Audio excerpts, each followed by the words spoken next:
Namaste. Welcome to Sipping on Stories podcast. I'm your host Irene, and this is where we welcome women healers and spiritual leaders from all around the world to come and share their journeys and their experiences with us. And of course, we do them over warm cups and deep thoughts. For those who have been enjoying our podcast episodes so far, thank you so much for showing your love. And for those who are new to this channel, welcome. Please like and subscribe so we can continue sharing this love. Thank you. Hi, Grace. Welcome to Sipping on Stories podcast. I am Seherine, your host. So today we will be kind of diving into astrology and Western astrology and the kind of work you do, and it's quite fascinating. So thank you for coming on to Sipping on Stories again. And I would love for you to firstly tell us where you're joining from with a choice of your beverage that you've got today. Hi, I'm Grace. Currently I'm joining from Manila, Philippines, and I do have my hot chocolate with me, and kind of hot, not hot anymore, so like warm hot cocoa. Awesome. Cheers to that. Great. And again, thank you for coming on, Grace. And firstly, it would be nice if you could share your life journey into how it all began. I know that you hold space for people and you do tap into different healing modalities. And it would be interesting to kind of understand where it all began, your personal experience and how you came onto this journey. Okay. I guess I'll start with where I am right now and funnel it down. So right now, what I'm doing is I'm holding space for others, and my main foundation would be using their natal chart or astrology. I'll think about it a bit later. And then how it all started would probably be as cliche as it may sound. It started from the childhood trauma. Looking back for several from my past, I realized that all of it had to happen. The childhood trauma, me living with my parents. I grew up in a Filipino Chinese culture where the teachings, the belief system that is very traditional Chinese type. Like I have to marry Chinese people, I have to have Chinese friends, get married, go to college, get married, have kids, and repeat the cycle. And it kind of like it contributed a lot to me suppressing my power. Like every time I wanted to do something for me, every time I wanted to express my joy, either it was shut down, it wasn't, I didn't feel supported, and I always have to please them. That's the only way I'm able, like, to earn their love, to earn their attention, is to do what they want. And for several years, like 30 plus years, it just suppressed. And that's how my journey started. And looking back, I think it started 4 years ago, 3 to 4 years ago, when I finally moved out and live on my own. That everything just came crashing back.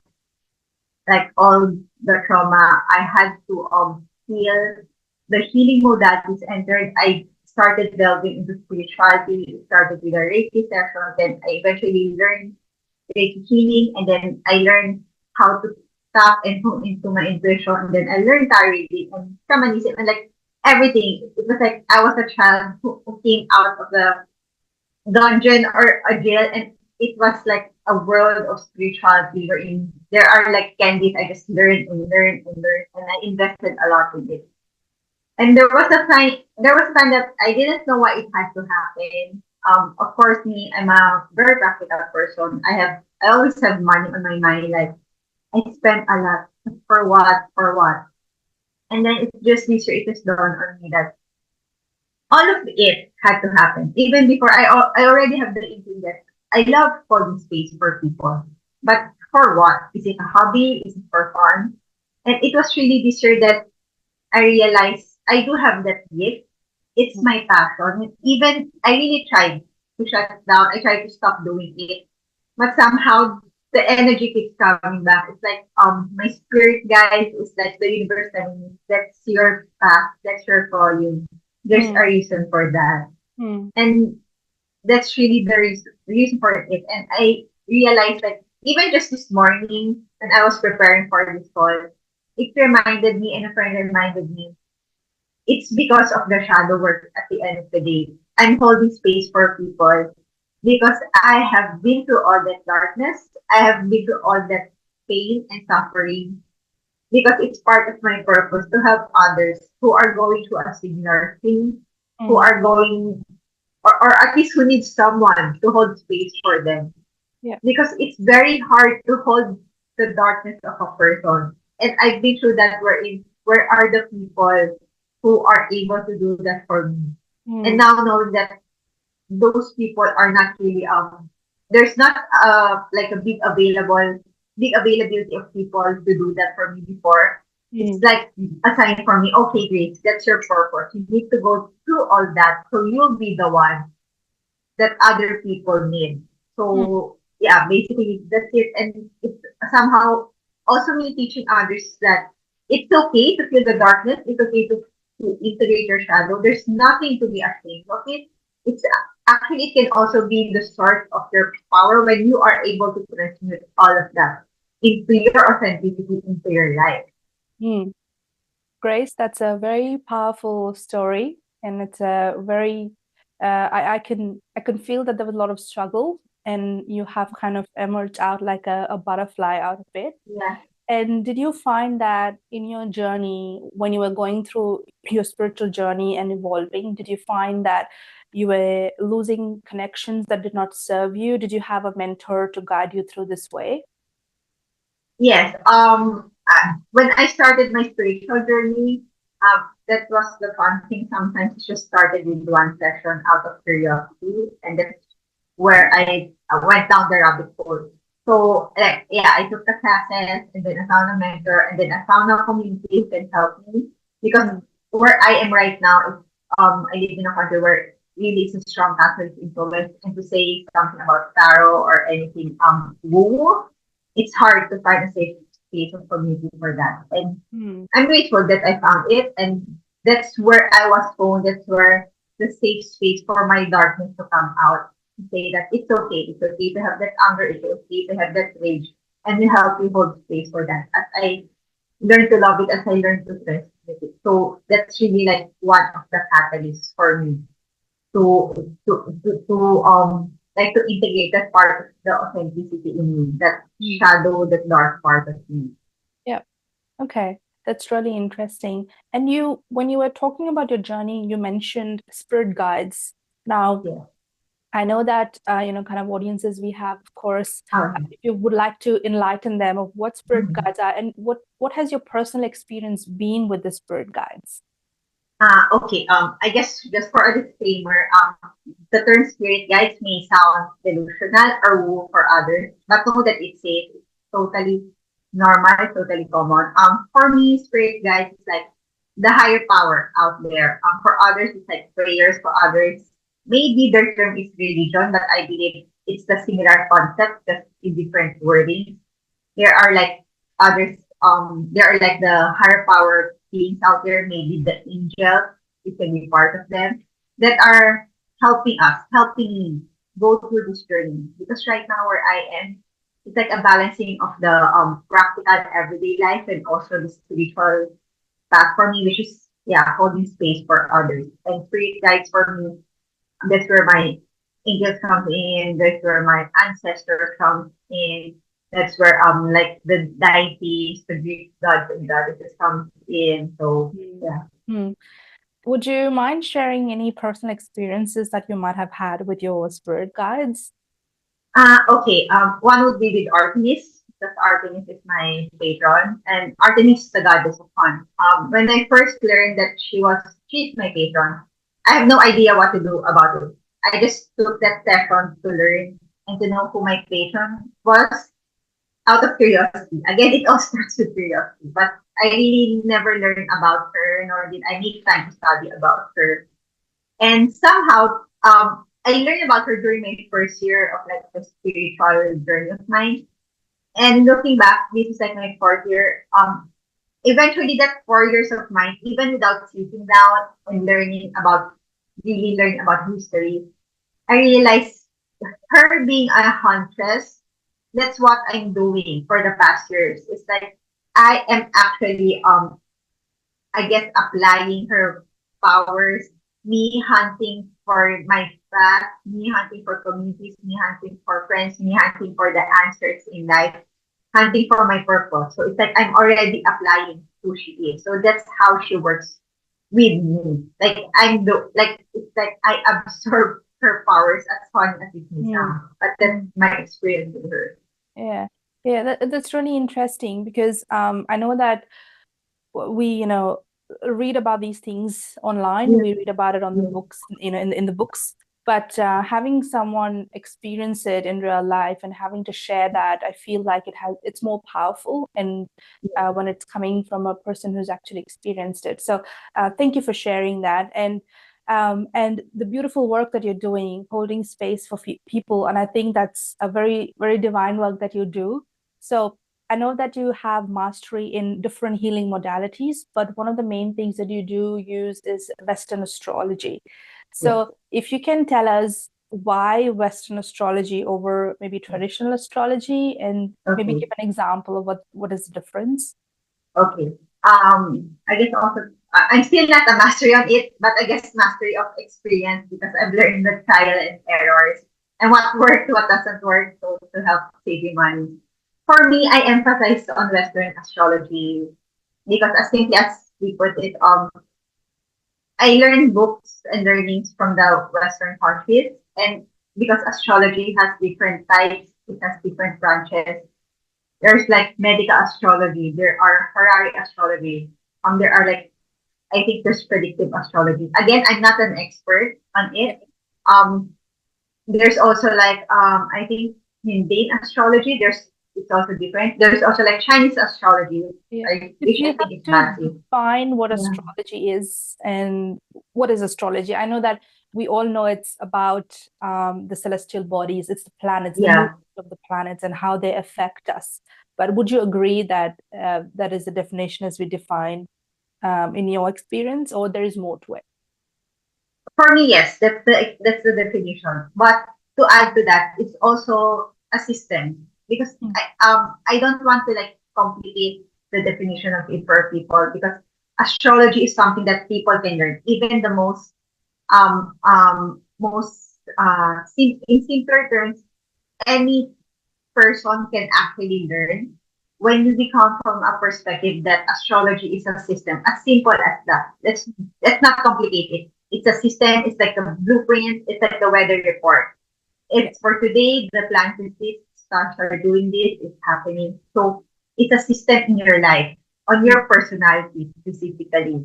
And that's how we use astrology to help us make decisions in our everyday life, in our yeah, practical ways in our everyday choices, mm, how we feel, how we make decisions, how we go about our money matters, how we delve into relationships. So that's really what astrology for me is to really put the to encourage also people to at least learn, be curious about it, and yeah, explore it from a very light manner. yeah. Yeah, perfect. And I guess this is the right platform for it. So we have audiences who are curious, who want to learn more from experiences of lovely women like yourself. So I think if you can share with us some of the, how you use Western astrology with your clients and some of the experiences as well. I guess one example would be what I've noticed recently, the people that I've been attracting, they have like they feel intensely. In astrology, they call it the Scorpio trait. They have like strong Scorpio placement or strong Scorpio trait. And for Scorpio, usually they feel intensely or they do things very intense. But really, the word is intense. It really equates to that zodiac sign. So that's what I've been attracting lately. And when I hold space for them, I always feel this urge to there's just this sense that to comfort them in a sense that okay, just speak up, just feel. I'm here to hold space. I'm here. It's like we're putting a physical space wherein you can just share, you can vent, and I'm here to make you feel and to say that it's valid. What you're going through is valid. What you are experiencing is valid, and it's okay to feel intensely. It's okay to be to feel that you are too much because it's very, very normal. And again, it's always the word and you think it's valid, it's accepted, you are heard, you are seen. Because for me, there are things in life, there are experiences in life wherein you cannot just explain it in a plain human terms. And that's in my own journey, that's how I found astrology also. Where Hmm. it's the answers, it can be found there. We do not let astrology or chart control us, but we use it really as a guidance. And from there, eventually we attract the support to attract the people that we need to help us in our Yeah. everyday life. Yeah. So based on how the planets move and how the celestial bodies really move, we know that they have an impact on Mm, natural beings or human beings because mm-mm. even if you look at moon, for example, it is Yes, responsible for causing the high tides during the full yes, moon. And we yes, are made out of what, 80, 70, 80% of water, and that has effects yes, on us. And we see that during the cycles of the moon and how our behavior changes as well. And I think people will understand who are listening to it and they've gone through this similar experience. So yes. that way it does logically make sense that the movements of the Mm-hmm. planets and the way we are positioned will obviously Mm-hmm. have an effect on us as well. And Mm-hmm. what you do is of course you kind of prepare a blueprint or just like a Yes, guide for yes, people who are struggling in this darkness to guide them through whatever blockages they have. It could be yes, in their relationships, it could be financial, yes, or it could just be various things that's causing them the blockage and causing yes. them depression in life and really that struggle. So okay, that's really interesting. Thank you. I'm just putting it out there in my own words as I understand, because I'm a curious learner myself. And I love learning from people like you, so thank you for sharing that. um, and the other thing that I'm curious about is when you do have people come to you where you hold space, do you just kind of help them with astrology, or is it a combination of other healing modalities that go in hand with that? Okay, so how I go about it, I always tell them the main dish would be the holding space. So usually I would tell them, okay, our foundation would be astrology, so I would be needing your birth details, so I'll have your chart to prepare, and then I always say that star reading is part of it, energy is reading is part of it, or even just a simple sitting down like this one, we just chill, we just talk. All of them are the ingredients, but there's no specific pattern wherein we have to do this modality and that modality. Usually I'll just before my session with my parents, I'll usually tune in with my guides and ask for assistance like, okay, what does this person really need? Is Yeah, this kind of modality or would they just want to share and we'll just talk like friends? So that's where it enters. But I always make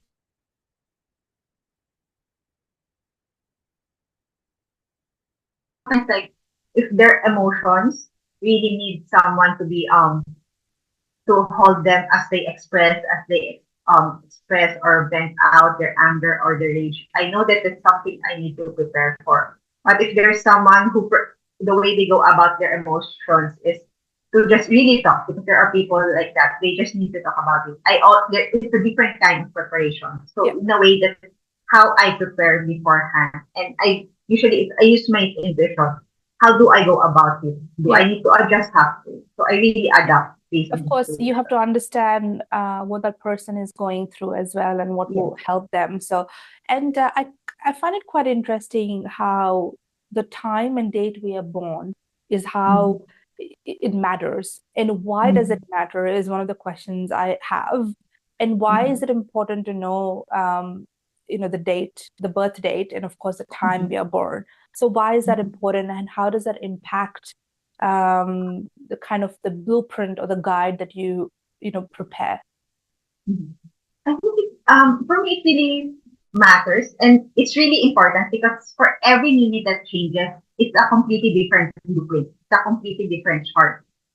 And then again, even if you have the exact birthday, exact time, like twins, I've only known of one pair of twins that they have the exact time. I really checked; it's very similar. But the way they go about it, the way they live their life, it's very different.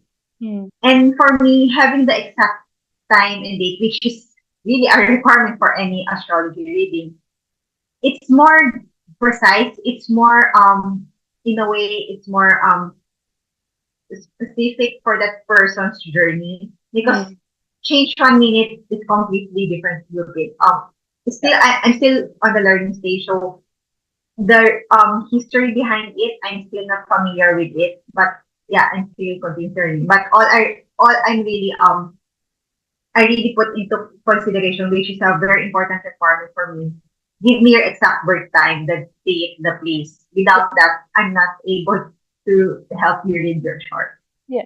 It is sort of like having your fingerprints. Like every individual has unique fingerprints. So Yeah. I think with that we have a unique you use the birthday and time to prepare that blueprint. As you mentioned, it's everyone's journey is different. So that kind of guides you in preparing that blueprint, that guide. Right, interesting. That's fascinating. And what other kind of experiences have you had when you were working with these charts as you were preparing? Was there anything shocking that you came across in your experience? Was there anything that you would like to share? Yes, I think the common pattern that I've noticed, which I thought before was like, okay, maybe it's a coincidence or something, but Hmm. it always boils down to their moon sign, which is about emotion. And with astrology, we know that there are four different elements. There's water, there's air, there's earth, there's fire. And what I noticed from a very basic level, like the first layer of it, when your moon sign, the emotions are in a water sign, you Hmm. tend to be more expressive. You really tend to be more emotional compared like if the person's moon sign is in an earth sign wherein I really felt that they are not feeling but they talk it out more. Hmm. So very simple, very it's like subtle. One is earth sign, one is water sign. But when you experience talking with them, you will see the big difference. And it's really amazing especially if a person is really curious about learning about people in general, you will see how astrology gives answers or point to the answers or the differences of people just with those basic indicators, with those basic planets Yeah. in their chart. And that's Yeah. also in a way to help them, not just emotions, maybe sometimes about their own transformations, why Hmm. others are having a hard time, why others seems like why are they not having a hard time? So you can also see the patterns there. It's really amazing as well. Yeah. Hmm. All right. And what do you have to say about fire signs? Because I'm a fire sign. So I'm just curious. Oh, fire sign. I would say it as usual. It would depend on the whole chart. You have to consider the whole chart. But then for fire signs, in my experience, spending time with fire signs is like going on an adventure with them. It's like going back to childhood. Hey, let's go for a trip. Hey, let's enjoy this life. But then, yeah, then again, it depends on the chart or on the planet.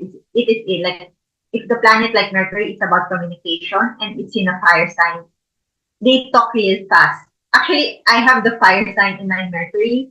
I talk real fast, but right now I'm just slowing it down because intuitively I'm feeling that I need to slow down for others to Yeah. be able to Hmm. be on pace with what I'm saying. But when I talk with my fellow friend who's also a fire sign in their Mercury, we talk really fast. Like we're two kids just bouncing off ideas, doing soundboard with each other.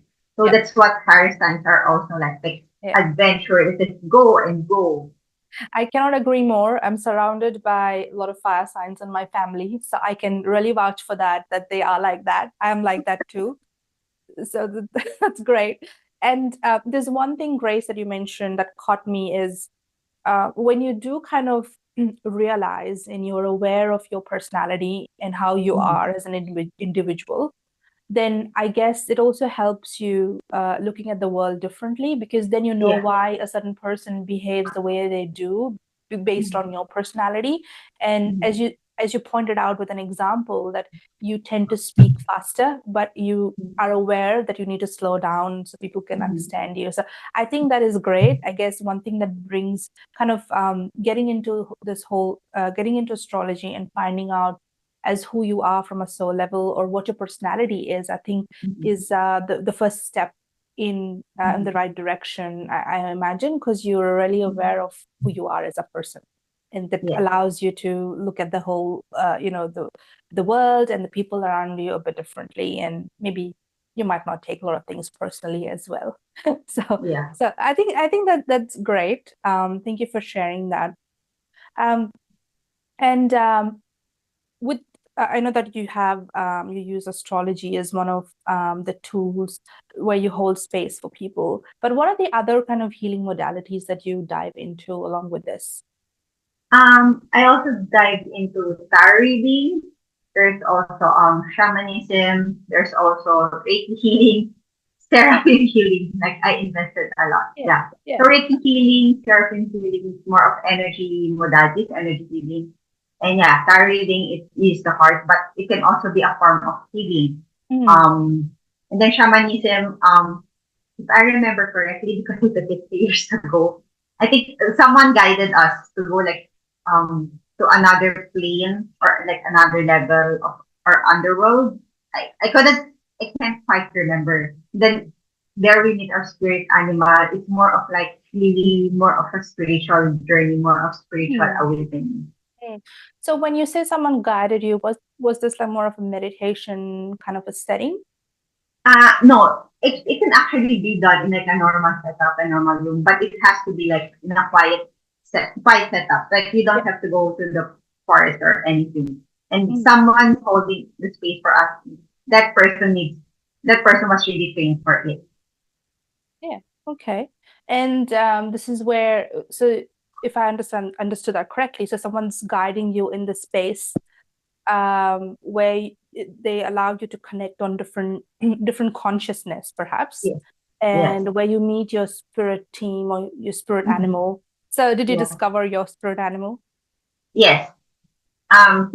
He or she, a spider. So spider is really about weaving the life, connecting. And that's Mm. the theme of my life right now. Even if I don't want it to be a spider, because I'm scared of spiders, somehow it shows me and it shows him or her. Yeah. Yeah. Okay, that's interesting. All right. And do you have any other, shamanism you mentioned, it's quite a newer space for me too. And of course, I've heard of uh, tarot reading and Reiki. They're quite popular, but shamanism is something that I've heard, but I haven't really dived into it. So how would you say it's different from other healing modalities? Um, for me, I just took the basics because someone was guiding us. For me, it's a healing modality because it made me face the things that I'm scared of facing.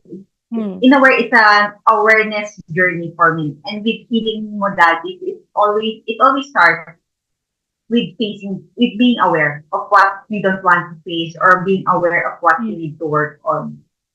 Hmm. Okay, that's interesting. And I'm gonna come back to astrology a little bit.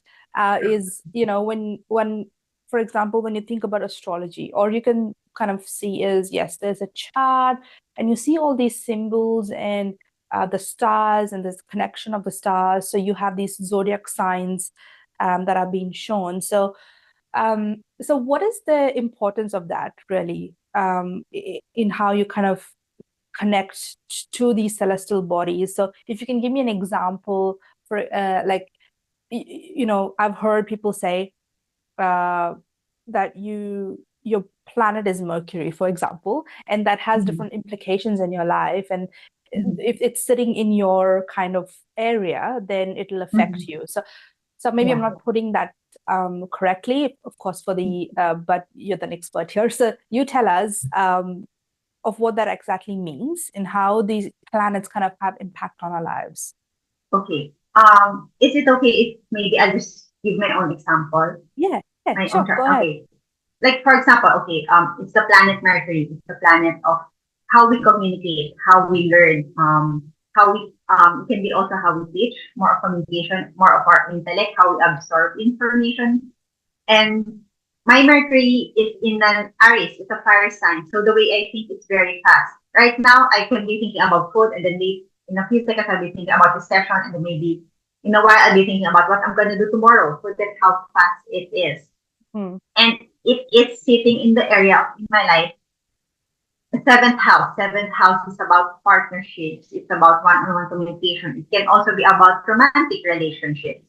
Hmm. It can sometimes can also be like collaborating one-on-one with others, partnerships. And how it plays out in my life, the way I learn, since Mercury is about learning, I learn best when it's one-on-one. Put me in a classroom set up, six people, it's hard for me to learn.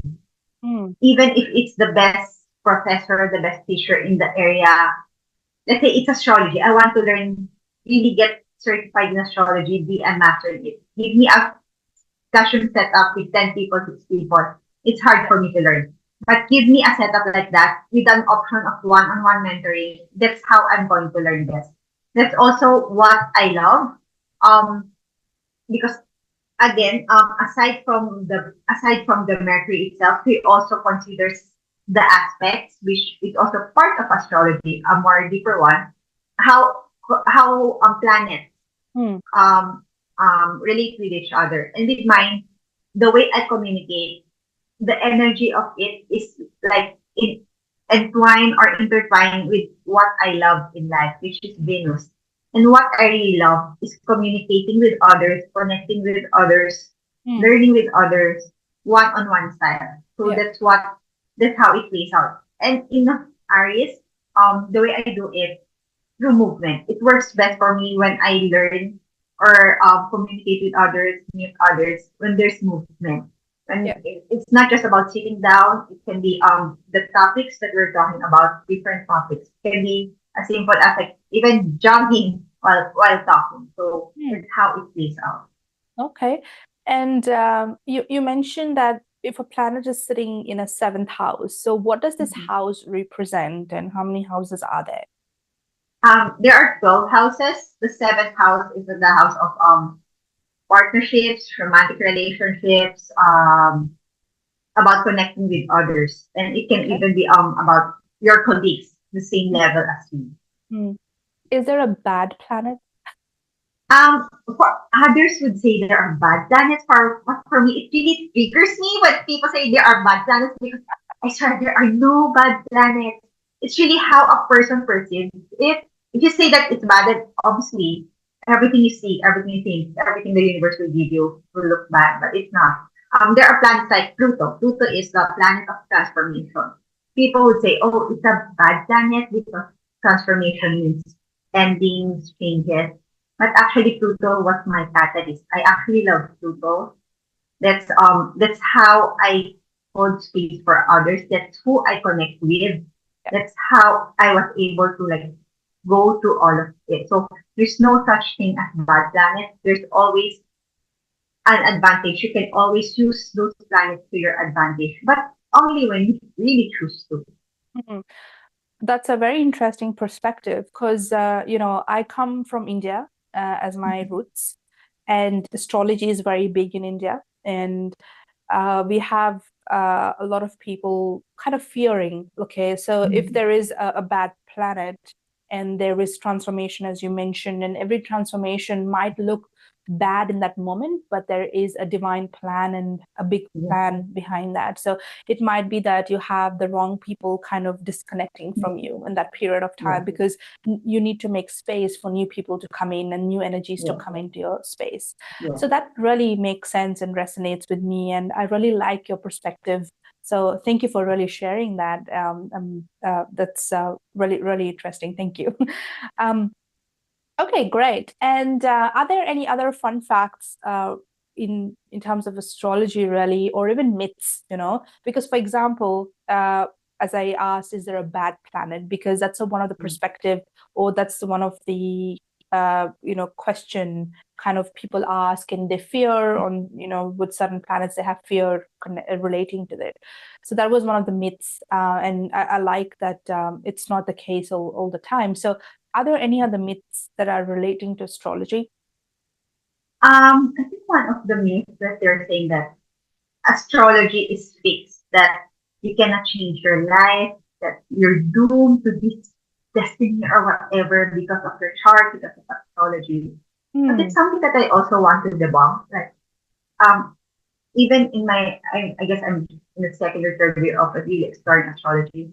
But with my experience on it, that I'm really living my own chart, using it to my advantage, harnessing its energy to my advantage. Hmm. It's not fixed. Once you are able to use it like a friend, like your best friend, it actually listens to you. I know it sounds funny, but it listens to you. Whatever goals you have, it in a way that's your strategy. Like if I want to go to India, instead of taking a plane, maybe with my chart, I can actually think of a strategy wherein I can hire a friend of mine who has a private plane who would bring me to India with their private plane because it's possible. So it's really more of a guidance. And that means that you're doomed or you're fated to this and that.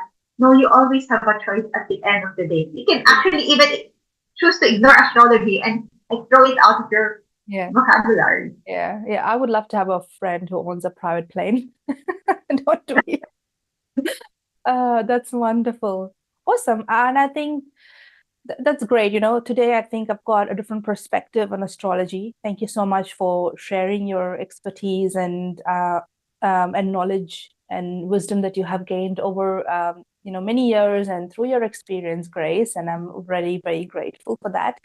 But sadly, with that, we have to wrap up today's podcast episode. And again, thank you so much for coming on Sipping on Stories. I'm very grateful, Grace. And before we finish, if you have any final words that you would like to tell our listeners today, go for it. I guess my final words would be it's okay to embrace your darkness. It's okay to go about your shadow work. And I know in the spiritual world there are a lot of like arguments, this is the shadow, this is the dark, this is the light, and it can be very controversial. But for me the message would be each of us is light, Mm. whether we like the term or not. Not all of us has to go through that shadow work there, that darkness.